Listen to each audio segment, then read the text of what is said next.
আদর্শ গ্যাস ও গ্যাসের গতিতত্ত্ব অধ্যায়ের ওয়ান শট ক্লাসে তোমাদের সকলকে স্বাগতম। তোমরা যারা এখনো এই চ্যাপ্টারটা করো নাই, তোমরা আমাকে 1 ঘন্টার সময় দাও। আমার এই 1 ঘন্টার ক্লাসে আমি তোমাদের বেসিক পড়াবো, এই অধ্যায়ের সবচেয়ে গুরুত্বপূর্ণ সিকিউ এবং এমসিকিউ গুলো প্র্যাকটিস করাবো, যেগুলো থেকে পরীক্ষায় 100% কমন চলে আসবে। এক কথায় তোমরা যদি আমার এই ক্লাসটা করো, তোমরা প্রশ্ন ব্যাংক খুললে দেখবে যে তোমরা সকল প্রশ্নই সলভ করতে পারতেছো। উচ্ছ্বাস এইচএসসির পক্ষ থেকে তোমাদের প্রত্যেকটা সাবজেক্টের প্রত্যেকটা চ্যাপ্টারের ওয়ান শট ক্লাস আমরা আপলোড করে যাচ্ছি।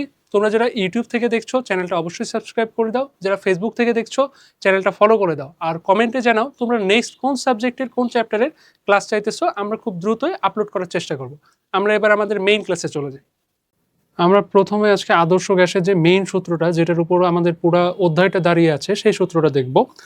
সূত্রটা খুবই ইজি, তোমরা জানো সূত্রটা, তারপরও লিখছি। পিভি ইকুয়াল টু এনআরটি, এই সূত্রটার উপরই আমাদের মোটামুটি এই অধ্যায়টা খুব ভালোভাবে দাঁড়িয়ে আছে, তাই না? তো এই সূত্র সংক্রান্ত আমাদের তিনটা নীতি আছে, বা তিনজন মানুষ কয়েকটা নীতি দিয়ে গেছেন। একটা হচ্ছে বয়েলের সূত্র, আরেকটা হচ্ছে চার্লসের সূত্র, আরেকটা হচ্ছে তোমার গে-লুসাকের সূত্র। তো বয়েলের সূত্রের জন্য মনে রাখবা, এখানে আমাদের ভ্যারিয়েবল হচ্ছে তিনটা, একটা হচ্ছে চাপ, একটা হচ্ছে আয়তন, আর একটা হচ্ছে তাপমাত্রা। তো যখন বয়েলের কথা আসবে, বয়েলের সূত্রে উনি বলছেন যে, আমি এখানে পাশে লিখে দিচ্ছি, বয়েলের সূত্রে কি বলতো? বয়েলের সূত্রে হচ্ছে তাপমাত্রাটা কনস্ট্যান্ট থাকবে। বয়েল মানে মনে রাখবা টি কনস্ট্যান্ট, এখানে কনস্ট্যান্ট লিখে দেয় উপরে একবারে। কনস্ট্যান্টকে এখানে টি, টি মানে কিন্তু তাপমাত্রা। চার্লসের জন্য হচ্ছে চাপ, আর হচ্ছে গে-লুসাকের জন্য আমাদের আয়তন। আয়তন মানে হচ্ছে ভি। এই হচ্ছে বয়েল বললে টি কনস্ট্যান্ট, চার্লস বললে পি কনস্ট্যান্ট, আর গে-লুসাক বললে ভি কনস্ট্যান্ট। তাহলে তখন আমাদের যদি টি কনস্ট্যান্ট হয়, সেক্ষেত্রে রূপটা কি হবে দেখো। টি কনস্ট্যান্ট হলে আমাদের সূত্রটা দেখতে এইরকম হয়ে যাবে, P1 V1 equal to P2 V2, তাই না?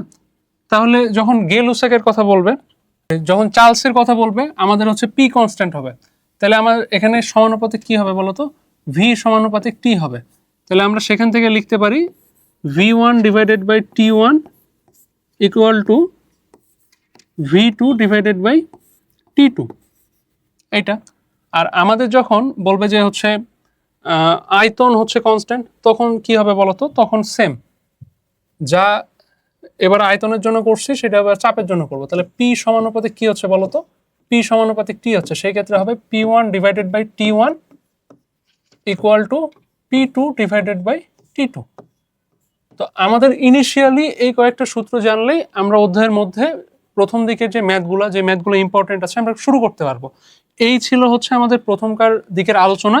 আমরা জানি যে পিভি সমান এনআরটি, এখানে তিনজন মানুষ তিনটা কথা বলছে। বয়েলের সূত্রে আমাদের টি কনস্ট্যান্ট, চার্লসের সূত্রে পি কনস্ট্যান্ট, গে-লুসাকের সূত্রে আয়তন কনস্ট্যান্ট। তো এই তিনটা কনস্ট্যান্ট হলে সূত্রের কিরকম রূপ হতে পারে আমরা দেখে নিলাম। আরেকটা বিষয়, এখন যদি তোমাকে বলা থাকে কোনোটাই কনস্ট্যান্ট না, সেক্ষেত্রে আমাদের সূত্রের রূপটা কি হবে সেটা একটু দেখে নেয়, সেটাও আমাদের প্রশ্নে বলতে পারে। সেই ক্ষেত্রে দেখো তো, আমাদের এন আর আর এই দুইটার গুণফল থাকবে কনস্ট্যান্ট, আমাদের তিনটা রাশি তখন ভ্যারিয়েবল। তাহলে P1 V1 divided by T1 equal to P2 V2 divided by T2। তখন আমাদের সূত্রের চেহারাটা এইরকম হবে। তো আমরা ম্যাথ শুরু করব। ম্যাথ শুরু করার আগে আমাদের যে বেসিক ফর্মুলাগুলো আছে আমরা মোটামুটি আলোচনা করে নিলাম। তোমরা খাতায় শর্ট করে এগুলো তুলে রাখবা। পরীক্ষায় এই প্রশ্নগুলো অনেক সময় এমসিকিউতে বলে, তোমার হচ্ছে গ্রাফটা আগাতে গেলে সম্পর্কগুলো জানা দরকার হয়। তো আমরা আপাতত এটুকু দেখলাম। আমরা আমাদের প্রথম প্রশ্নের দিকে যাই। আমাদের প্রথম প্রশ্নটা আসতে দেখো, দিনাজপুর বোর্ড 2022 সালে। এনে বলছে 20 গ্রাম নাইট্রোজেনের গ্যাস ভর্তি একটি বেলুনে সমুদ্রের তলদেশে নিয়ে যাওয়ায় আয়তন অর্ধেক হয়ে গেছে। তেমন বলছে যে সমুদ্র পৃষ্ঠের চাপ হচ্ছে এত নিউটন পার মিটার স্কোয়ার, এটা কিন্তু প্যাসকেল এককেও সেম। আমাদের তারপর হচ্ছে তাপমাত্রাটা হচ্ছে 30 ডিগ্রি সেলসিয়াস তলদেশে, এটা হচ্ছে পৃষ্ঠে, আর এটা হচ্ছে তলদেশে 15 ডিগ্রি সেলসিয়াস। পানির ঘনত্ব বলছে, অভিকর্ষ ত্বরণ বলছে, আর বলছে যে আমাদের এই যে সার্বজনীন গ্যাস ধ্রুবক যেটা, সেটার মান দেওয়া আছে। এগুলো কনস্ট্যান্ট না দেওয়া থাকলেও আমরা জানি, সমস্যা নেই। আমাদের প্রথম প্রশ্নটা বলছে নাইট্রোজেনের মোট গতিশক্তি নির্ণয় করো। এখন গতিশক্তি নির্ণয় করার দুইটা সূত্র আছে, একটা হচ্ছে একটা অণুর জন্য বলে, আরেকটা হইতেছে কি বলতো, আরেকটা হচ্ছে তোমার হচ্ছে মোট বা টোটাল যতগুলো অণু আছে সবগুলো অণুর হচ্ছে গতিশক্তির কথা বলে। তোমাকে অবশ্যই খেয়াল রাখতে হবে এখানে কি বলছে, এখানে বলছে কিন্তু মোট, তাইলে কিন্তু আমাদের মোটের জন্য যে সূত্রটা সেটা লিখতে হবে। তো আমাদের প্রথমে দেখতে হবে একটি অণুর জন্য বললে সূত্রটা কি, আর আমাদের দেখতে হবে মোট যখন বলবে তখন সূত্রটা কি। তো আমাদের কে ইকুয়াল টু, এই সূত্রটা একটু লিখে নাও, 3/2 nRT। এটা কিসের জন্য বলো তো? এটা যখন ওই যে 1 মোল অণু, 1 মোল না ঠিক আসলে, যখন বলবো যে মোট গতিশক্তি নির্ণয় করো তখন আমরা এই ফর্মুলাটা ইউজ করব, ঠিক আছে? আর যখন বলবে আমাদের একটি অণুর গতিশক্তি নির্ণয় করো, অনেক প্রশ্নে বা এমসিকিউতে বলে একটি অণুরটা নির্ণয় করো, তখন আমরা ইউজ করব 3/2 KT। এখন কথা হতে পারে ভাইয়া হচ্ছে কে কি, কে হইতেছে বোলসম্যান ধ্রুবক। এখন বোলসম্যান ধ্রুবকের মানটা কত এটা নির্ণয় করা যায়, আবার হচ্ছে আমরা মুখস্থ রাখতে পারি। নির্ণয় কিভাবে করা যায়? বোলসম্যান ধ্রুবক কে ইকুয়াল টু হইতেছে R/N/A, ঠিক আছে? এখানে এন এটা হচ্ছে অ্যাভোগাড্রো নাম্বার, আর আরটা হইতেছে যে সার্বজনীন গ্যাস ধ্রুবক। তো দুইটার মানকে ভাগ দিবা, পেয়ে যাবা। আর তোমরা আরো শর্টলি করতে পারো কি, তোমাদের যে ক্যালকুলেটরগুলো আছে, ক্যালকুলেটরে দেখবে যে একটা কনস্ট্যান্ট, অনেকগুলো কনস্ট্যান্ট দেওয়া থাকে ইনবিল্ট, কনস্ট্যান্টের মধ্যে খুব ইজিলি মানটা পেয়ে যাবা। তো আমি সাজেস্ট করবো মুখস্থ রাখার জন্যই, কারণ মুখস্থ রাখলে তোমার বিভিন্ন এমসিকিউ বলো বা ইন ফিউচার যখন অ্যাডমিশন দিবা, অ্যাডমিশনে তো আর ক্যালকুলেটর ইউজ করতে পারবে না, তখন জিনিসটা অ্যাপ্লাই করতে পারবা। তো আমরা, আমাদের বলছে যে হচ্ছে নাইট্রোজেনের মোট গতিশক্তি নির্ণয় করো, তার মানে আমাদের কোন সূত্রটা হবে বলো? প্রথম সূত্রটা। তো এখন প্রথম সূত্রটা হলে আমরা কি করতে পারি বলো তো? প্রথম সূত্রের জন্য তাহলে আমাদের এখন মোলের পরিমাণটা একটু বের করে নিতে হবে। আমাদের নাইট্রোজেনের ভর কত বলো তো? নাইট্রোজেন গ্যাস মানে হচ্ছে N2, তাই না? তাহলে N2 হইলে ভর হইতেছে 14 গুণ 2 28, এটা হইতেছে ভর। আর আমার এখানে ওজন আছে কত? 200। তাহলে আমরা N ইকুয়াল টু লিখতে পারি হচ্ছে 200 ডিভাইডেড বাই 28, তাই না? আমরা একবারে হিসাব নিকাশ করবো, এন এর মানটা পেয়ে গেলাম। আর এর মানটা কি বলতো? আমাদের এখানে দেওয়া আছে 8.314। এখন টিটা হচ্ছে গুরুত্বপূর্ণ। টিটা এখানে দেখো আমাদের বলছে কোথায় বলতো? সমুদ্র পৃষ্ঠে বলেছে। এখানে কিন্তু দুইটা টেম্পারেচার আছে, তোমাকে এখানে বলে দিচ্ছে সমুদ্র পৃষ্ঠে, পৃষ্ঠের টেম্পারেচার কত? 30°C। পৃষ্ঠের টেম্পারেচার হইতেছে 30°C। আমি কালিটা একটু চেঞ্জ করে নেই, তাহলে তোমরা হয়তো বুঝতে সুবিধা হবে। তো এই 30°C সেলসিয়াসে রাখা যাবে না, অবশ্যই কেলভিনে নিতে হবে। আমাদের যখন তাপমাত্রার হিসাব করব, এই জিনিসটা খুবই ইম্পর্টেন্ট, কেলভিনে নিয়ে কাজ করতে হবে। তাহলে আমরা 273-এর সাথে 30 যোগ করব, তাহলে আমাদের তাপমাত্রাটা হয়ে গেল। তাহলে আমরা যদি লিখি, আচ্ছা আমরা এখানে ভ্যালুগুলো একবারে লিখে দিই, তোমাদের হিসাব করতে সুবিধা হবে। 3/2 ইন্টু এন হইতেছে 200 ডিভাইডেড বাই 28। তাহলে এখানে কত হচ্ছে বলো তো? আর এর মানটা হচ্ছে 8.314। এটা কিন্তু এসআই এককে, অন্য এককে চলে গেলে আমাদের হিসাব কিন্তু ঘুরে যাবে। তাহলে এখান থেকে আমরা মোট শক্তিটা পেয়ে যাব। গ নাম্বারটা খুবই সোজা প্রশ্ন, জাস্ট হিসাব বসাইতে হবে। এটা হইতেছে আমাদের কি বলতো? আমাদের মোট শক্তি, যেটা নাইট্রোজেনের জন্য সমুদ্রপৃষ্ঠে মোট শক্তি। যখনই তোমাকে মোট গতিশক্তি বের করতে বলবে, তাপমাত্রার সাথে একটা সম্পর্ক আছে, তাপমাত্রাটা দেওয়া আছে কিনা ডিরেক্ট, এটা একটু খেয়াল রাখবা। তো আমরা এই ম্যাথটা বুঝতে পারলাম, ম্যাথটা খুবই ইজি ছিল। আমরা নেক্সট ম্যাথে যাই। এটার ঘ নাম্বার প্রশ্ন। ঘ নাম্বার প্রশ্নে কি বলছে বলতো? ঘ নাম্বার প্রশ্নে বলছে তাপমাত্রার পরিবর্তন বিবেচনায়, ভেরি ইম্পর্টেন্ট, পরিবর্তন বিবেচনায় সমুদ্রের গভীরতা নির্ণয় করা সম্ভব কি, গাণিতিকভাবে হচ্ছে ব্যাখ্যা করো। তো তোমার এখানে দেখো ম্যাথটার কোন টাইপের মধ্যে পড়ছে সেটা একটু বুঝতে হবে। এটা হচ্ছে যে তোমার হ্রদের গভীরতার একটা খুবই স্পেশাল টাইপ আছে, আমাদের বিগত বছরগুলোতে বিভিন্ন জায়গায় প্রশ্ন আসছে, এই জন্য এই প্রশ্নটা আমি তোমাদের করাইতেছি। এই একটা প্রশ্ন করলে তোমরা হচ্ছে প্রশ্ন ব্যাংক খুলে দেখবা যে অনেক প্রশ্ন আসছে এই টাইপের, সবগুলোই পারবা। এখানে এই ম্যাথটার মধ্যে একটা স্পেশালিটি আছে। তোমাকে নর্মালি হ্রদের যখন ম্যাথ করতে বলে, বলে যে হচ্ছে তাপমাত্রা সব জায়গায় সমান, এই কন্ডিশনটা দেয়। এখানে দেখো পৃষ্ঠে একটা তাপমাত্রা দেওয়া আছে, তলদেশে একটা তাপমাত্রা দেওয়া আছে, তোমার জন্য একটু কমপ্লেক্স করে দিছে। তো তুমি যদি এই ম্যাথটাও করতে পারো, তাহলে যেটা তাপমাত্রা সর্বত্র সমান সেই ম্যাথটাও তুমি করতে পারবে। সর্বত্র সমান মানে কি? কনস্ট্যান্ট। তো আমরা জানি কি, জানি বলতো? কোন সূত্রের ক্ষেত্রে হচ্ছে তাপমাত্রা কনস্ট্যান্ট হয়? একটু ভেবে বলতো। বয়েলের সূত্র, তাই না? বয়েলের সূত্রের জন্য তাহলে আমরা কি লিখতে পারি? P1V1 equal to P2V2। তো ওই জায়গা থেকে আমরা পুরো ম্যাথটা যখন বলবে যে সর্বত্র তাপমাত্রা সমান, তখন করতে পারবো। কিন্তু এখানে বলছে তাপমাত্রার পরিবর্তন বিবেচনা করতে হবে, তাহলে আমার এখানে কোনোটাই কনস্ট্যান্ট না। তাহলে আমি ওই যে লাস্টে একটা সূত্র শিখালাম না, P1V1 divided by T1 equal to P2V2 divided by T2, এটা না? তো এই সূত্রটা আমরা এখানে অ্যাপ্লাই করব, করে সলভ করব। তাহলে আমাদের প্রথম সূত্র হইতেছে গভীরতা নির্ণয়ের এই ম্যাথে আমরা হচ্ছে এই সূত্রটা অ্যাপ্লাই করব, P1 V1 divided by T1 equal to P2 V2 divided by T2। এখন দেখো আমরা একটু পরিচয়গুলো লিখি, নর্মালি পরিচয় লিখছি না, এবার লিখবো যাতে বুঝতে সুবিধা হয়। তো আমরা V2টা হইতেছে কি বলতো, V2 হচ্ছে আমার তলদেশে যে আয়তন সেটা ধরলাম। তাহলে 2 এর যেগুলো হবে সবগুলো কিন্তু তলদেশের বিষয় আসে, এটা একটু বুঝে নিও, আর লিখবো না বাংলা কথা। V2 গেল, তারপর আমার এখানে P2টা ইম্পর্টেন্ট, P2টা বুঝতে হবে। P2টা হইতেছে কি বলতো, তুমি সমুদ্র বা হ্রদের গভীরতায় গেছো। এখন আমরা ওই যে 9-10 প্লবতার ম্যাথ করতাম না, একটা তরলের নির্দিষ্ট গভীরতায় গেলে একটা চাপ অনুভব হয়, সেই চাপ নির্ণয় সূত্রটা কি বলতো, এইচ রোজি।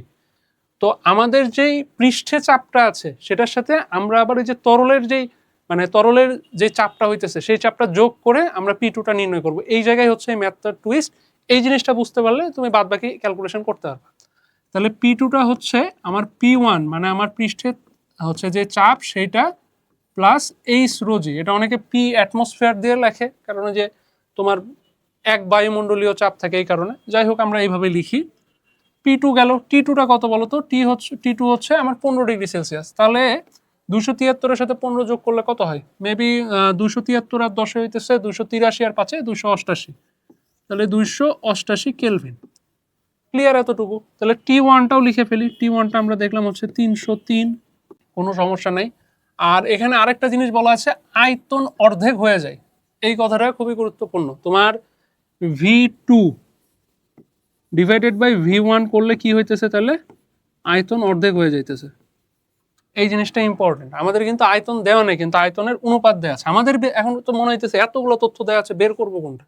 আমাদের বের করতে বলছে সমুদ্রের গভীরতা, এইটাই হইতেছে এইচ ইকুয়াল টু হোয়াট, এটা আমরা বের করতে চাই। এই জিনিসটা একটু মাথায় রাখো। আমরা হিসাব নিকাশ শুরু করি। তো এখানে দেখো প্রথমে বলছে P1 V1 equal to P2 V2 divided by T2, সমস্যা নেই। আমরা হচ্ছে এই পিটা একটু ভাঙি, সবগুলোকে এই পাশে নিয়ে আসো, P2টাকে ওই পাশে রাখো। তাহলে কি হচ্ছে বলো তো, P1 ডিভাইডেড বাই, আচ্ছা P1টা থাক, সমস্যা নেই, পিন তুলে। তাহলে V1 divided by V2 into T2 divided by T1, তাই না? আর এই পাশে হইতেছে P2কে ভেঙে লিখতে পারি আমরা P1 প্লাস এইচ রোজি। এই লাইনটা খুব ভালো করে দেখো, আমরা জাস্ট T2টাকে এই পাশে নিয়ে আসছি, V2টাকে এই পাশে নিয়ে আসছি, নিয়ে এসে P2টাকে আমরা যে মানটা ছিল সেই মানটা দ্বারা লিখে ফেলছি আমাদের হিসাবে সুবিধার জন্য। তাহলে দেখো এইখানে একটা পদ, এইখানে একটা P1 এর পদ, P1 ওয়ালা পদগুলোকে এক পাশে করি। এক পাশে করলে কি হইতেছে বলো তো, আমি যদি কমন নিয়ে লিখতে চাই তাহলে এইটুকু লিখে ফেলি, V1 T2 divided by V2 T1। আর এই যে P1টাকে এই পাশে নিয়ে আসছি মাইনাস। এই লাইনটা তো বুঝতে পারছো, এই লাইন বুঝতে পারলে আর কোনো অসুবিধা হওয়ার কথা না। এবার এই পাশে কি থাকে বলো তো, আমি লাইন গ্যাপ দিচ্ছি বাট তোমাদের কিন্তু বুঝায় বলতেছে, তোমরা একটু ভালো করে শোনো, স্কিপ করিও না। এই জায়গায় থেকে আমি P1টাকে আসে এই পাশে লিখি, অনেকে বুঝতে পারবে না তাছাড়া। তাহলে আমাদের লাগবে হচ্ছে এইচ এর ভ্যালু। তাহলে এইচ ইকুয়াল টু কি লিখতে পারি বলো তো, এইচ ইকুয়াল টু লিখতে পারি P1 into V1 T1 divided by V2 T2 minus 1 divided by রোজি। এই হচ্ছে আমাদের কি বলবো বলতো, এটা হচ্ছে আমাদের সূত্র। তো আমাদের নর্মালি এইভাবে যখন তুমি ম্যাথটা করবে এখান থেকে শুরু করে এই পর্যন্ত আসতে হবে।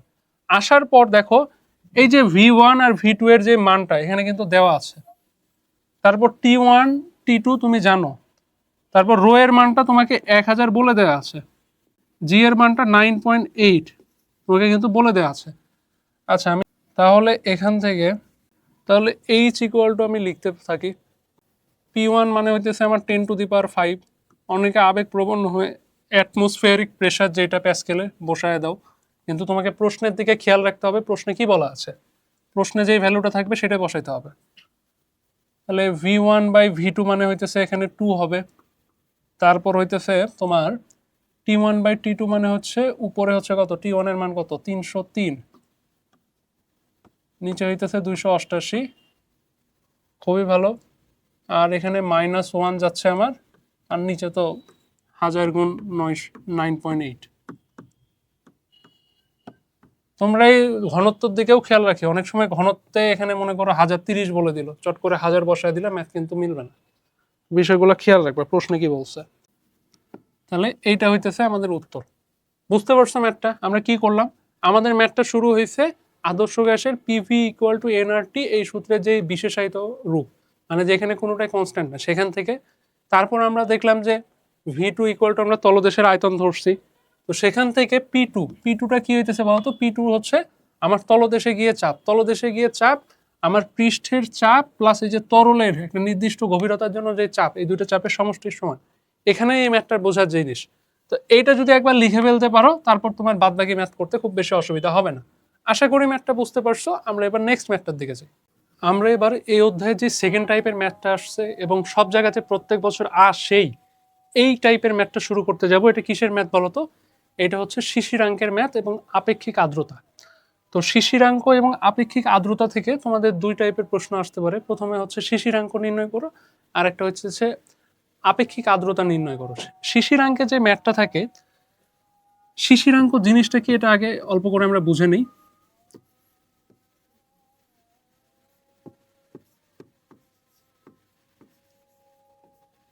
শিশিরাঙ্কর সাথে হচ্ছে মানে জলীয় বাষ্প চাপের একটা সম্পর্ক আছে। তোমার রুমে যতখানি জলীয় বাষ্প চাপ আছে, এখন রুমটা দেখা যাইতেছে যে অনেক বড়, তাইলে তোমার জলীয় বাষ্প অনেক বেশি লাগে রুমটা ভরতে। এখন তোমার রুমে দেখা যাইতেছে যে কথার কথা হচ্ছে, সরি,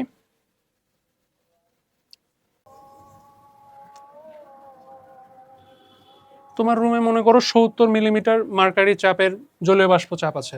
তো এইটা দ্বারা তোমার রুম হচ্ছে সম্পৃক্ত না। এখন সম্পৃক্ত জিনিসটা কি? সম্পৃক্ত মানে হইতেছে তোমার রুমের ক্যাপাসিটি যতখানি ততখানি আছে। তোমার রুম দেখা যাইতেছে যে ভরে উঠতে হচ্ছে 100 হচ্ছে মিলিমিটার মার্কারি লাগে। তো এখন হবে কি, শিশিরাঙ্ক জিনিসটা কি? শিশিরাঙ্ক মানে সবসময় মনে রাখবে এটা একটা তাপমাত্রা, এটা একটা তাপমাত্রা। এখন ভিন্ন ভিন্ন তাপমাত্রায় তোমার রুমটাকে ভরাইতে ভিন্ন ভিন্ন পরিমাণে জলীয় বাষ্প লাগে। তো তোমার রুমে যেই পরিমাণ জলীয় বাষ্প চাপ আছে, সেই পরিমাণ জলীয় বাষ্প চাপ দিয়ে তোমার রুমটাকে যদি আমি সম্পৃক্ত করতে চাই, তাহলে যেই তাপমাত্রায় এই কাজটা হবে সেই তাপমাত্রাটাকে বলা হচ্ছে তোমার হচ্ছে শিশিরাঙ্ক। তো আমি কি বললাম, তোমার রুমে একটা নির্দিষ্ট পরিমাণে জলীয় বাষ্প আছে, এই জলীয় বাষ্প দিয়ে তোমার রুম যে তাপমাত্রায় সম্পৃক্ত হবে সেটাই হচ্ছে শিশিরাঙ্ক। কথাবার্তা শুনে একটু কনফিউজড হয়ে যেতে পারো, আমরা ম্যাথ করব এবং এই সংক্রান্ত হচ্ছে 2-3টা সূত্র শিখবো, তাইলে জিনিসগুলো তোমাদের কাছে আরেকটু ক্লিয়ার হবে। তো শিশিরাঙ্ক মাপার জন্য আমাদের একটা যন্ত্র ব্যবহার করা হয়, যন্ত্রটার নাম সম্ভবত হাইগ্রোমিটার। তো এখানে দুইটা জিনিস তোমাকে বলা থাকবে, একটা হচ্ছে শুষ্ক বাল্ব চাপ, আর একটা হইতেছে সিক্ত সিক্ত বাল্বের হচ্ছে জলীয় বাষ্প চাপ, সরি তাপমাত্রা। শুষ্ক বাল্বের তাপমাত্রা আর হচ্ছে সিক্ত বাল্বের তাপমাত্রা। আর তোমাকে এখানে হচ্ছে গ্লেইসারের একটা ধ্রুবক নরমালি প্রশ্নে বলে দেওয়া থাকে, এটার একটা চার্ট পাওয়া যায়। তো তোমাকে তো প্রশ্নে চার্ট দিতে পারবে না, তোমার যেটা দরকার হবে সেই গ্লেইসারের ধ্রুবকটা তোমাকে বলে দেবে। সূত্রটা কিরকম হয়? সূত্রটা হচ্ছে আমরা শিশিরাঙ্ক নির্ণয় করতে চাই, তাহলে শিশিরাঙ্ক ইকুয়াল টু তুমি লিখতে পারবা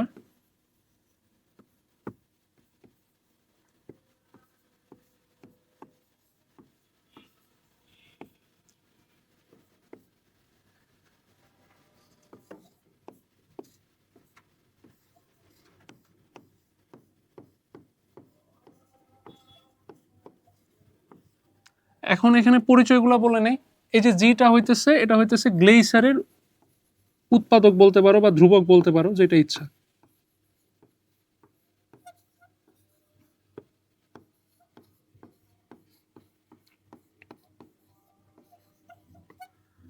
এই থিটা ওয়ানটা হইতেছে তোমার ওই যে শুষ্ক বাল্ব বললাম না, শুষ্ক বাল্বের ক্ষেত্রে হচ্ছে তুমি যে তাপমাত্রাটা পাচ্ছ, শুষ্ক বাল্ব লিখে রাখলাম আপাতত,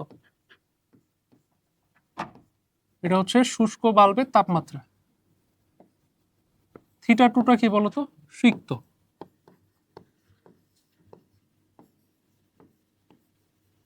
সিক্ত বাল্বের তাপমাত্রা, এগুলো কিন্তু শুষ্ক বাল্ব বা সিক্ত বাল্ব নয়, এগুলো বাল্বের তাপমাত্রা, এটা মাথায় রাখবা।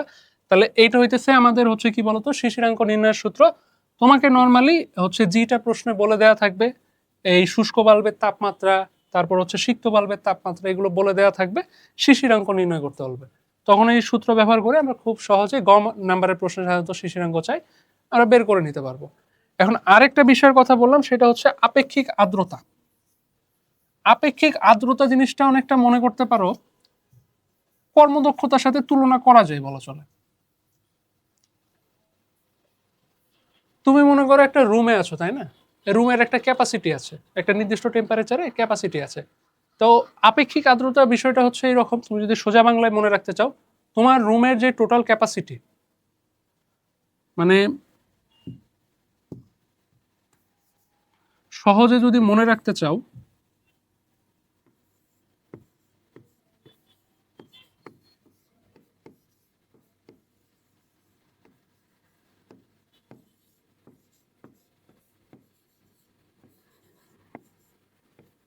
তোমাকে এখানে একটা খুব ইনফর্মাল সূত্র লিখে দিচ্ছি মনে রাখার জন্য।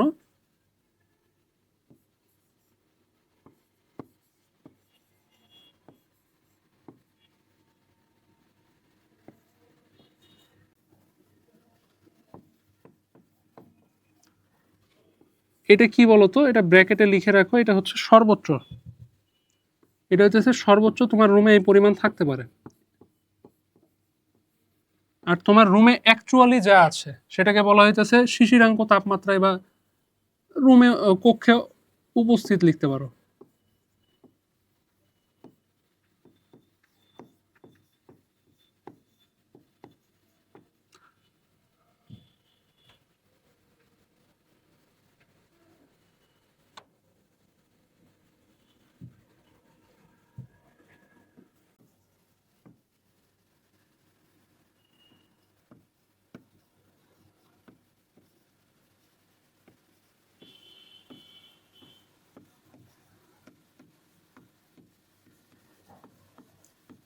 অনেক বড় বাংলা কথাবার্তা, তোমার নর্মালি যেটা লেখা হয় আপেক্ষিক আর্দ্রতাকে আর দ্বারা প্রকাশ করা হয়, ছোট হাতের এফ ডিভাইডেড বাই বড় হাতের এফ, এইভাবে লিখে অনেকে। তো তোমার বাংলা পরিচয়টা না জানলে তোমার ম্যাথ সলভ করতে কিন্তু অনেক অসুবিধা হবে। তো আমরা সহজে ইনফরমালি যেটা মনে রাখবো সেটা হচ্ছে আমার রুমের সর্বোচ্চ যে পরিমাণ জলীয় বাষ্প থাকতে পারে ওটা হচ্ছে নিচে থাকবে, সর্বোচ্চটা নিচে। আর আমার রুমে আদতে মানে বর্তমানে সত্যিকার অর্থে কতখানি জলীয় বাষ্প চাপ আছে এটা কিন্তু বোধ, এটা হচ্ছে তোমার যে টেম্পারেচার আছে সেই টেম্পারেচার, মানে টেম্পারেচার নিয়ে এখানে কোনো কাহিনী করা হয় না এই সূত্রে। তো তোমাকে আবার অনেক সময় উপরে এইটাও লেখা থাকতে পারে শিশিরাঙ্কে জলীয় সম্পৃক্ত জলীয় বাষ্পচাপ, ওই কক্ষে উপস্থিত জলীয় বাষ্পের সম্পৃক্ত বাষ্পচাপ আর শিশিরাঙ্কে সম্পৃক্ত জলীয় বাষ্পচাপ, দুইটা কথাই একই। এই দুইটা কথা দেখে আবার মনে করি না সূত্র চেঞ্জ হয়ে গেল, সূত্র চেঞ্জ হয় নাই। খুবই ইনফরমালি মনে রাখতে চাইলে নিচে হচ্ছে সর্বোচ্চ যতখানি থাকতে পারে আর উপরে সত্যিকার অর্থে অ্যাকচুয়ালি যতটা আছে, এই দুটো যে অনুপাত করবে এটা অবভিয়াসলি তোমার সবসময় লাস্টে একটা 100% শতকরা ইয়েতে গুণ হবে। এটা করলে 100%-এর সবসময় কমই হবে। তো 100%-এর চেয়ে আবার বেশি হয়ে গেলে বুঝবা যে তোমার ম্যাথে কোথাও একটা ভুল গেছে, বুঝতে পারলা? তো এই ছিল আমাদের আপেক্ষিক আর্দ্রতা আর হচ্ছে শিশিরাঙ্ক নিয়ে কথাবার্তা শুনে তোমাদের মাথায় প্যাচ লাগতে পারে। আমরা ম্যাথ করি, ম্যাথ করলে জিনিসটা ইজি হয়ে যাবে। এই টপিকটা, এই একটা টপিক খুবই ইম্পর্টেন্ট, পরীক্ষায় এই টপিক থেকে মনে করো প্রশ্ন চলে আসছে। তো আমরা ম্যাথ দেখলে বুঝতে পারবো। তুমি কোশ্চেন ব্যাংক খুলে দেখবা যে কোন সালে টপিক থেকে প্রশ্ন আসে নাই, এমন কোনো সালই নাই হয়তো। এই যতক্ষণ মানে যতবার পরীক্ষা হয়েছে ততবারই এই টপিক থেকে প্রশ্ন আসছে, এইরকম একটা হচ্ছে টপিক এটা। তো আমাদের দেখা হয় যে চট্টগ্রাম বোর্ড 2022 সালে প্রথমে বলছে কোন এলাকায় একদিন শুষ্ক আর সিক্ত, এই যে হাইগ্রোমিটারের ম্যাথ চলে আসছে, শুষ্ক বাল্ব আর হচ্ছে সিক্ত বাল্বের হচ্ছে তাপমাত্রা তোমাকে দেওয়া আছে, খুবই ভালো কথা। 20 ডিগ্রি সেলসিয়াস তাপমাত্রায় তোমার এটা গ্লাইসারের লেখছে, গ্লাইসার একই বিষয়। উৎপাদকটা এটা হইতেছে আমাদের জি এর ভ্যালু, সেটা বলছে। তারপর বলছে যে 7 ডিগ্রি, 8 ডিগ্রি এবং 20 ডিগ্রি তাপমাত্রায় সম্পৃক্ত জলীয় বাষ্প যথাক্রমে তোমাকে অনেকগুলো জলীয় বাষ্প চাপ দেওয়া আছে। তো আমাদের গ নাম্বার ম্যাথটা খুবই ইজি, আমরা শিশিরাঙ্ক শিখলাম না, আমাদের শিশিরাঙ্ক নির্ণয় করতে বলছে। ডিরেক্ট ওই সূত্র ফেলাই দিবা, সূত্রেও কোনো মডিফিকেশন নেই, ডিরেক্ট সূত্র লিখবা। তাহলে শিশিরাঙ্ক সমান আমরা থিটা দ্বারা প্রকাশ করতে পারি, থিটা ইকুয়াল টু θ1 মানে আমার শুষ্ক বাল্বের যে তাপমাত্রা, এইটা ইকুয়াল টু কি বলতো, জি θ1 মাইনাস θ2। এই হচ্ছে এটা সূত্র। তাহলে θ1 কি বলতো? θ1 হচ্ছে শুষ্ক বাল্বের তাপমাত্রা, θ2 হচ্ছে সিক্ত বাল্বের তাপমাত্রা, আর জিটা হইতেছে আমার গ্লেসারের ধ্রুবক। তো এখানে দেখো শুষ্ক বাল্বের আমাদের তাপমাত্রা কত বলা আছে বলতো? 20°C বসায় দিই। আমাদের গ্লেসারের ধ্রুবক কত বলা আছে বলতো? গ্লেসারের উৎপাদক θ1 হচ্ছে আবার 20, আমাদের এটা হচ্ছে 12.8। ক্যালকুলেশনে বসায় দাও, উত্তর চলে আসবে। তাহলে আমরা ক্যালকুলেটর দিয়ে হিসাব করি।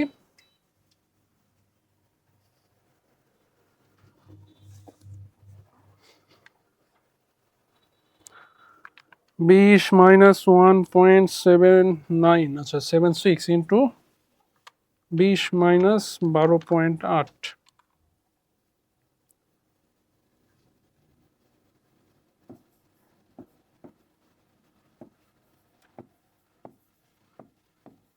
এটা হচ্ছে আমাদের শিশিরাঙ্ক। আমি কি বলছিলাম প্রথমে? শিশিরাঙ্ক হইতেছে একটা তাপমাত্রা, এমন একটা তাপমাত্রা যেই তাপমাত্রায় তোমার ঘরে যেই পরিমাণ জলীয় বাষ্প চাপ আছে সেই পরিমাণ জলীয় বাষ্প দিয়ে তোমার ঘর সম্পৃক্ত হবে, সেই তাপমাত্রাকে বলা হচ্ছে আমাদের শিশিরাঙ্ক। তো চলো আমরা নেক্সট ম্যাথে যাই। খুবই ইজি ছিল এই ম্যাথটা, দুধ ভাত ম্যাথ বলা চলে। এরপর চলো আমাদের মেইন যেই প্রশ্ন, যেটা সবচেয়ে বেশি ইম্পর্টেন্ট, উদ্দীপকে উল্লেখিত ওই দিন উক্ত এলাকার আবহাওয়া সম্পর্কে গাণিতিক বিশ্লেষণ সহ মন্তব্য করো। এখন বিষয়টা হইতেছে যখন এই টাইপের প্রশ্ন আসবে আবহাওয়া সম্পর্কে কথা বলতে বলবে, বুঝে নিবা যে তোমার হইতেছে আপেক্ষিক আর্দ্রতা নিয়ে কথা বলতে বলছে। এখন আপেক্ষিক আর্দ্রতা যদি কম হয় বা তোমার আপেক্ষিক আর্দ্রতা যদি বেশি হয়, এটার উপর ডিপেন্ড করে ঘটনা ঘটে। কারণ আপেক্ষিক আর্দ্রতা মানে হইতেছে জলীয় বাষ্প বেশি আছে না কম আছে। এখন এখানে তোমরা বই থেকে দেখে নিতে পারবা বা কয়েকটা প্রশ্ন পড়লেও বুঝতে পারবা, আপেক্ষিক আর্দ্রতা যখন বেশি হয় তখন বাতাসে জলীয় বাষ্প চাপ বেশি থাকে। ওই যে তোমরা হচ্ছে আবহাওয়ার অ্যাপগুলোতে দেখবা যে হিউমিডিটি লেখা থাকে কত পার্সেন্ট, অনেকটা ওটার সাথে সম্পর্ক আছে বলতে পারো। তো জলীয় বাষ্প বেশি থাকলে আমাদের গরম বেশি লাগবে, আমাদের কাপড় শুকাতে দেরি হবে। তো তোমাদের অনেক সময় বলে যে ভেজা কাপড় শুকাতে দেরি হবে কিনা, এই টাইপের কম্প্যারিজন করতে বলে। তো তোমরা দেখবে যে আপেক্ষিক আর্দ্রতার পরিমাণটা কি রকম। আপেক্ষিক আর্দ্রতার পরিমাণ যদি বেশি হয় তাহলে কি হবে? আমাদের গরম বেশি লাগবে, আমাদের ভেজা কাপড় শুকাতে দেরি হবে। তো আমরা এখন আপেক্ষিক আর্দ্রতা নির্ণয় করব। নির্ণয় করার পর স্টেটমেন্টে বলবো যেহেতু আপেক্ষিক আর্দ্রতা বেশি বা কম তাই এই ঘটনা ঘটবে। এটাই হইতেছে আমাদের আবহাওয়া সম্পর্কিত মন্তব্য। তো আমাদের গাণিতিক পার্টটা দেখো, আমাদের গাণিতিক পার্টটুকু হইতেছে আপেক্ষিক আর্দ্রতা নির্ণয়, যেটার সূত্র আমি তোমাদের একটু আগে শিখালাম, ওইটা আমরা এখন অ্যাপ্লাই করব। কিন্তু এখানে একটা কথা আছে, এখানে অ্যাপ্লাই করার আগে তোমাকে অবশ্যই দেখো আমরা ওই এলাকার হচ্ছে শিশিরাঙ্ক কত দেখলাম বলো তো? 7.328, তাই না? তো 7.328°C। এখন আমাদের যে আপেক্ষিক আর্দ্রতা বের করতে চাই সে সূত্রটা অনেকটা এইরকম, আর ইকুয়াল টু ছোট হাতের এফ ডিভাইডেড বাই বড় হাতের এফ, তুমি আপাতত লিখতে পারো, ডিভাইডেড বাই 100%, সরি ইন্টু 100%, তাই না? তো এফ মানে কি বলতো? এই এফটা মানে হচ্ছে তোমার জলীয় বাষ্প চাপ তোমার রুমে যতটুকু উপস্থিত আছে। যেটা আরেকটা পরিচয় হইতেছে শিশিরাঙ্কে, তোমার হচ্ছে শিশিরাঙ্কে সম্পৃক্ত জলীয় বাষ্প চাপ। ওই মোট ঘুরে উল্টে কথা একই হইতেছে। এই যে এই তাপমাত্রাটার জন্য আমার একটা জলীয় বাষ্প চাপ থাকবে। এই জলীয় বাষ্প চাপটা দেখো তোমার প্রশ্নের কি কোথাও দেয়া আছে? এখানে দেওয়া আছে 7°, 8°, 20°C। এইখানে হইতেছে ঝামেলা। তোমার রুমের টেম্পারেচার কত? 20°C। তাহলে 20°C তাপমাত্রায় তুমি খুব সহজেই জলীয় বাষ্প চাপটা পেয়ে যাইতেছো।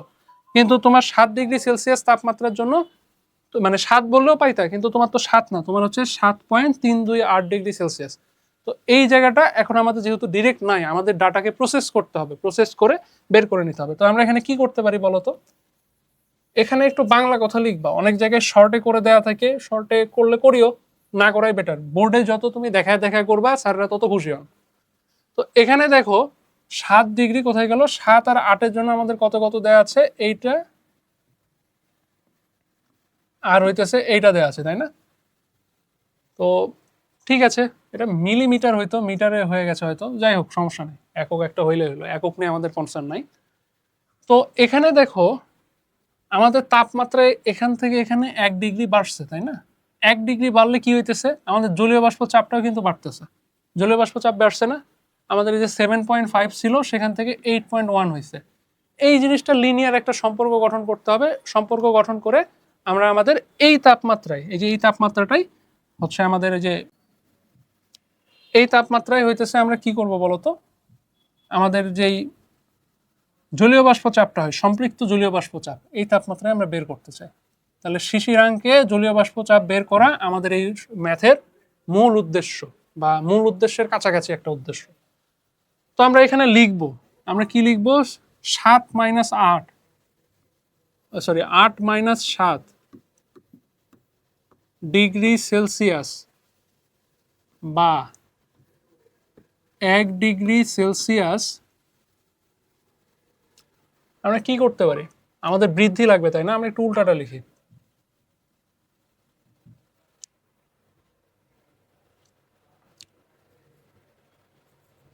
আচ্ছা 8 মাইনাস 7 দিয়ে তো করতে হচ্ছে, 8 মাইনাস 7 বা 1 ডিগ্রি সেলসিয়াস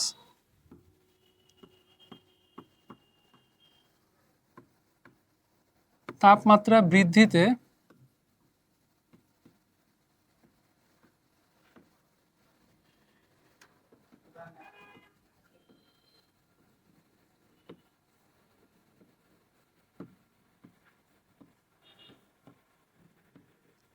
জলীয় বাষ্প চাপ বৃদ্ধি পায়।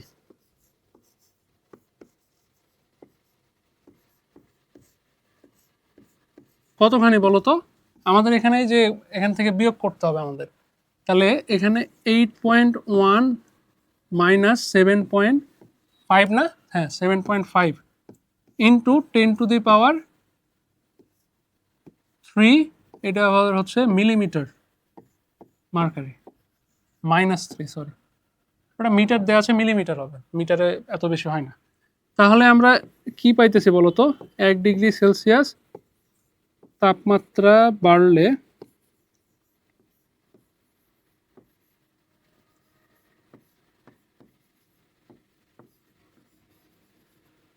বাষ্পচাপ বাড়ে।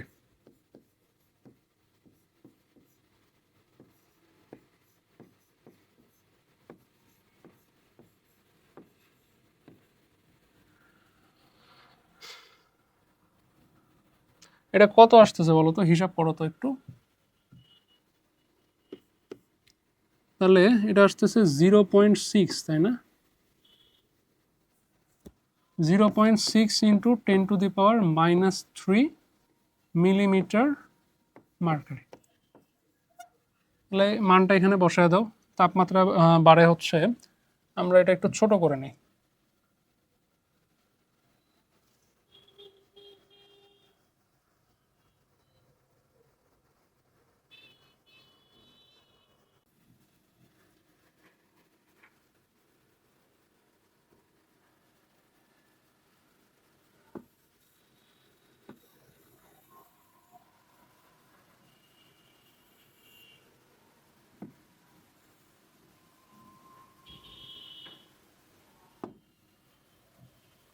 তাহলে আমাদের এখানে জলীয় বাষ্প চাপ বাড়তেছে 0.6 ইন্টু 10⁻³ মিলিমিটার মার্কারি। খুবই সুন্দর, আমরা 1 ডিগ্রি সেলসিয়াস তাপমাত্রার জন্য পেয়ে গেছি। এখন এখানে দেখো আমাদের এখানে শিশিরাঙ্ক কত বলতো, শিশিরাঙ্কটা হইতেছে 7.328 তাই না, কিন্তু আমার আছে এখানে 7। তাহলে 1 ডিগ্রি সেলসিয়াসের জন্য বাড়লে কতটুকু চেঞ্জ হইতেছে পেয়ে গেছি। তাহলে আমাদের এখানে সাথে সাথে কত যোগ, মানে যোগ বা বিয়োগ করতে হবে বলতো। তাহলে আমরা যদি এখানে হিসাব করি, আমাদের বের করতে হবে মেইনলি 7.328 তাই না, হ্যাঁ 328 মাইনাস 7।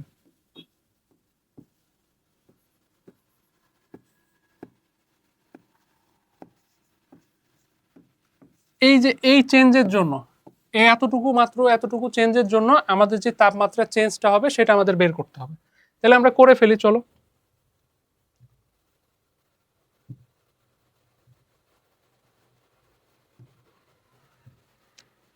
তাহলে আমরা এগুলো মিশায় দিই।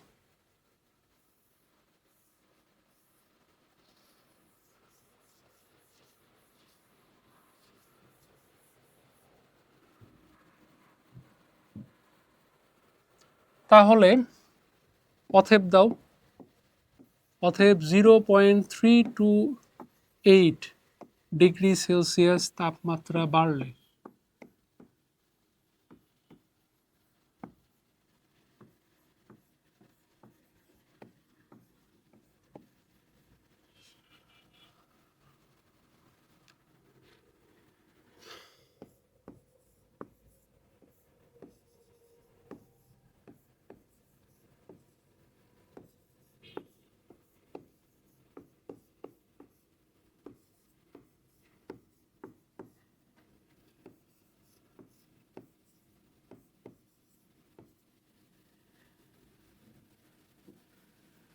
তাহলে আমাদের এটার সাথে ওটা গুণ দিব, তাই না?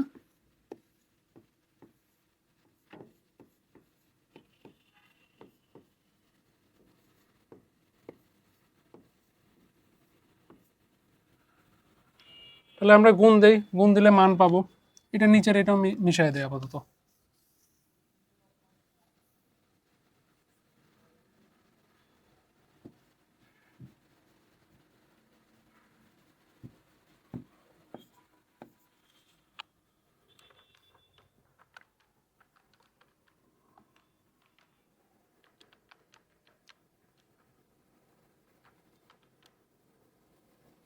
তাহলে আমরা অ্যান্সারটা পাচ্ছি 1.968 ইন্টু 10⁻, কত বলো তো, -4। এইটা হইতেছে এতখানি আমার বাড়তেছে আমার জলীয় বাষ্পচাপ। খুবই ভালো কথা। তাহলে শিশিরাঙ্কে সম্পৃক্ত জলীয় বাষ্পচাপ আমরা বের করে ফেলি। শিশিরাঙ্কে সম্পৃক্ত জলীয় বাষ্পচাপ,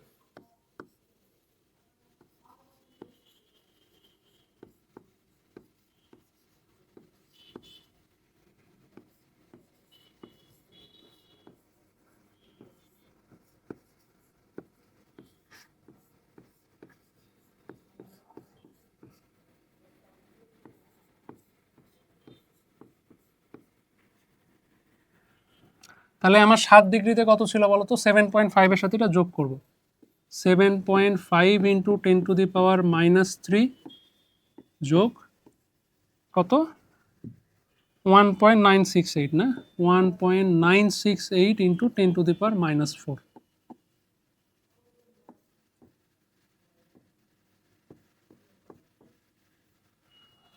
তাহলে যোগ করো।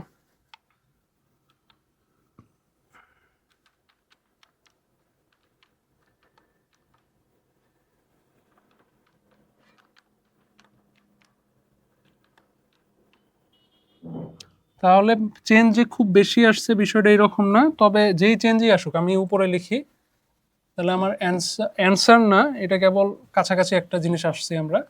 এটা আসতেছে হচ্ছে 7.69 ইন্টু, আচ্ছা 6968 ইন্টু 10⁻³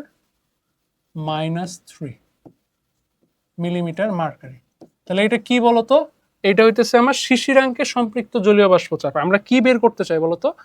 আমাদের মেইন উদ্দেশ্য হইতেছে তোমার আপেক্ষিক আর্দ্রতা বের করা। তো আপেক্ষিক আর্দ্রতা বের করতে চাইলে আমাদের যে হচ্ছে সূত্রটা ছিল R ইকুয়াল টু ছোট হাতের F ডিভাইডেড বাই বড় হাতের F। তো ছোট হাতের F এর পরিচয় কি ছিল বলতো?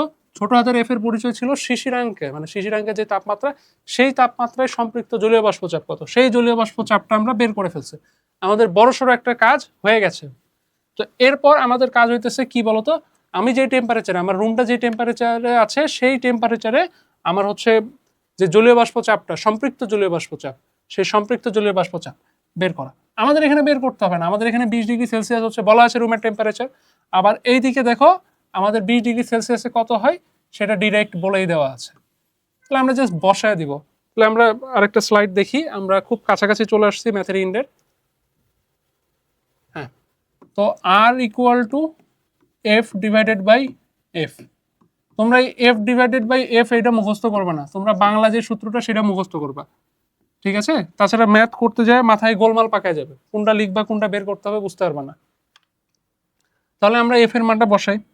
আমাদের F এর মানটা হইতেছে 7.6968 ইন্টু 10⁻³ আর এখানে হইতেছে মেবি 17 পয়েন্ট সামথিং, 17.4 না, 17.4, হ্যাঁ। তাহলে এখানে হইতেছে 17.4 ইন্টু 10⁻³ ইন্টু 100%।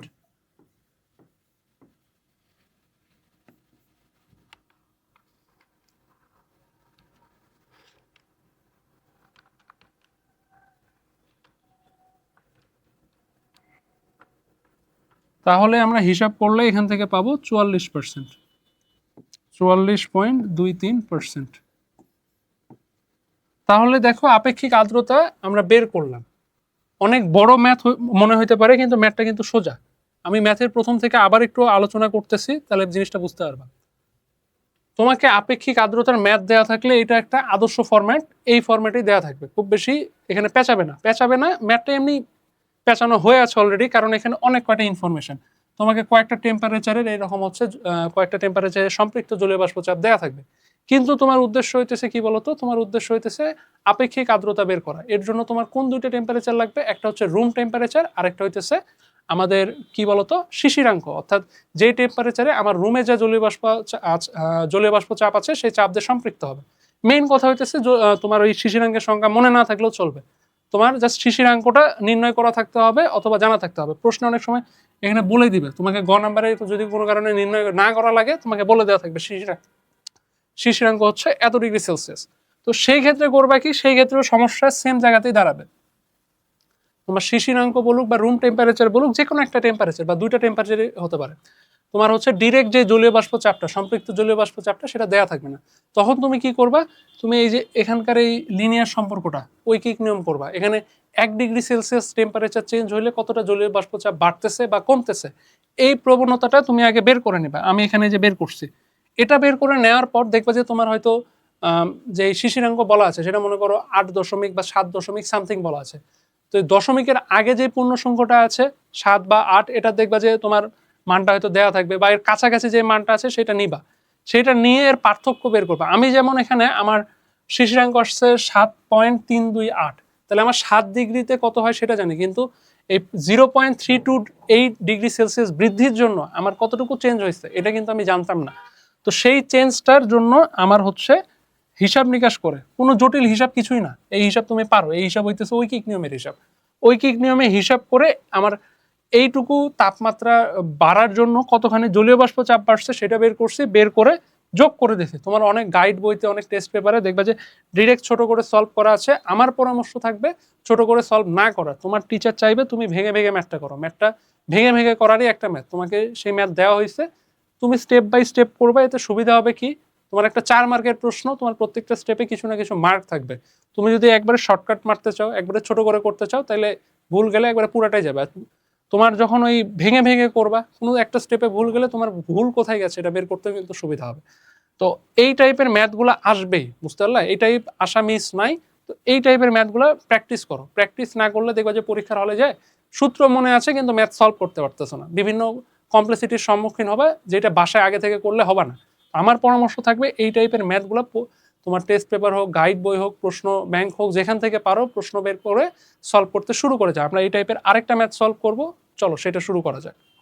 আমাদের নেক্সট ম্যাথটা দেখো, সেম টাইপের ম্যাথ আসছে। এখানে দুইটা স্থান বলা আছে, একটা হচ্ছে ঢাকা আর গাইবান্ধা। আমরা ওই যে প্রথমে হাইগ্রোমিটার শিখলাম, তোমাদের বলেছিলাম, তো এখানে দেখো শুষ্ক মিটারের পার্ট বলে দেওয়া আছে, আর্দ্র মিটার বা সিক্ত, আর্দ্র যা সিক্তও তাই বলে দেওয়া আছে। আর তোমার হচ্ছে এখানে বানানটা ভুল লিখছে, এটা হচ্ছে তোমার কি বলতো যে গ্লেইসারের উৎপাদক হবে বা গ্লেইসারের ধ্রুবক হবে, তোমাকে এখানে বলে দিছে। এখন বলছে প্রথম প্রশ্ন, একবারে আগের যে প্রশ্নটা করলাম না, সেম প্রশ্ন। এখানে কি বলছে, ঢাকার শিশিরাঙ্ক নির্ণয় করো। শিশিরাঙ্কের সূত্রটা কি ছিল বলতো, theta equal to theta one minus g theta one minus theta two. এখানে দেখো আমাদের থিটা ওয়ান থিটা টু এর মানটা খুব সুন্দর মতো, ওইখানে তো পরে বের করতে হচ্ছিল, এখানে সুন্দর মতো বের করে দেওয়াই আছে, ছকে আরো সাজানো আছে, তোমার মান বসাইতে সুবিধা হবে। মানগুলা বসায় দিবা, এখানে ঢাকার জন্য যেটা সেটা পেয়ে যাবে। এটা হচ্ছে কি বলতো, এটা বের হবে ঢাকার জন্য। এবার কোথাকার বলা আছে বলতো, এবার বলা আছে হচ্ছে গাইবান্ধা। গাইবান্ধার তোমার কিন্তু গতে বলতে বলে নাই, বের করতে বলে নাই, তোমাকে ঘতে গিয়ে বলছে। দেখো ঘতে গিয়ে বলছে, আমি যে বললাম তথ্য সমূহতে কোন স্থানে ভেজা কাপড় তাড়াতাড়ি শুকাবে। তো আমি তোমাদের ওই আগের ম্যাথ শুরু করার আগে কি বলছিলাম বলতো, এই টাইপের যখন কথাবার্তা বলবে, কোন জায়গায় হচ্ছে আরাম অনুভব বেশি হবে, কোন জায়গায় কাপড় ভেজা কাপড় তাড়াতাড়ি শুকাবে, এটা বললে বুঝে নিবা যে এখানে হচ্ছে তোমার কি বলতো আপেক্ষিক আর্দ্রতা, এই জিনিসটাকে হিন্টস করতেছে। আপেক্ষিক আর্দ্রতার জন্য আমাদের দুইটা জিনিস আগের ম্যাথে যেভাবে বের করছে, আগের ম্যাথের চেয়ে এই ম্যাথটা একটু বড় হবে। কারণ কি বলতো, এই ম্যাথে তোমার দুইটা আছে, দুইটা স্থান আছে, একটা হচ্ছে ঢাকা আর একটা হচ্ছে গাইবান্ধা। এই গাইবান্ধা, এই দুইটা জায়গার জন্য তোমাকে আপেক্ষিক আর্দ্রতা বের করতে হবে। আপেক্ষিক আর্দ্রতা বের করে একটা তুলনা দিতে হবে, যেই স্থানের আপেক্ষিক আর্দ্রতা কম হবে সেই স্থানে তোমার ভেজা কাপড় তাড়াতাড়ি শুকাবে, এই হচ্ছে বিষয়। আর আমরা আপেক্ষিক আর্দ্রতাটা বের করব কিভাবে, আমাদের দুটো জিনিস লাগবে, এক হচ্ছে রুম টেম্পারেচার কত, সেখানে মানে শুষ্ক বাল্বের তাপমাত্রা কত, এটা তোমাদের দেওয়া আছে। এই তাপমাত্রাগুলোর জলীয় বাষ্প চাপটা এখানে দেওয়া আছে কি আমাদের কত 30.4, 30.4-এর দেওয়া নেই ডিরেক্ট, সমস্যা নেই, আমরা এখানে 31 আর 21 এই ডিফারেন্সটা আছে আগের ম্যাথের মতো করে সেম ভাবে আমরা এখানে হচ্ছে বের করে নিব। তারপর হইতেছে এখানে গাই বাঁধার জন্য যেটা দেওয়া আছে 36.6, 36.6টাও তোমাদের দেওয়া নেই এই ম্যাথটাতে। প্রত্যেকটা টোটাল তোমার 4টা টেম্পারেচার আছে, 2টা স্থানের শিশিরাঙ্ক এবং 2টা স্থানের হচ্ছে রুম টেম্পারেচার। প্রত্যেকটার জন্য তোমার হচ্ছে জলীয় বাষ্প চাপ যেটা হবে সেটা আলাদা আলাদা করে বের করে নিতে হবে। আগে যে ম্যাথটা করলাম ঠিক সেম, তোমাদের এই ম্যাথটা আমি পুরোপুরি করায় দিতেছি না, আমি হিন্টস দিচ্ছি, তোমরা এই ম্যাথটা করে নিতে পারবা, বুঝতে পারলা? তো তোমার যখন জলীয় বাষ্প চাপগুলো বের হবে, ঢাকার জন্য তুমি শিশিরাঙ্ক বের করছো অলরেডি, তোমাকে আর বের করতে হবে না। শিশিরাঙ্কের যে সম্পৃক্ত জলীয় বাষ্প চাপ সেটা বের করবা, আর তোমার হচ্ছে ঢাকার রুম টেম্পারেচারের জন্য জলীয় বাষ্প চাপ বের করবা। বের করার পর তুমি আপেক্ষিক আর্দ্রতা পাবা ঢাকার। সেম ভাবে গাইবান্ধারটা করবা, করে তোমরা কম্প্যারিজন করবা, যেই জায়গার জলীয় বাষ্প চাপ কম হবে সেই যেই জায়গার আপেক্ষিক আর্দ্রতা কম হবে সেই জায়গার হচ্ছে কি বলতো, সেই জায়গার তোমার ভেজা কাপড়টা তাড়াতাড়ি শুকাবে। আশা করি ম্যাথটা বুঝতে পারছো। আমরা এবার এমসিকিউর দিকে যাব। তোমাদের ম্যাথটা সেম টাইপের, একদম সেম টাইপের ম্যাথ, এই জন্য আমি ম্যাথটা করাই দিলাম না, তোমরা করে নিবা, কমেন্টে জানাবা তোমরা পারতেছো কিনা, আর কমেন্টে উত্তরগুলো জানাবা গ আর ঘ কত হবে। আমরা এবার এমসিকিউ শুরু করি।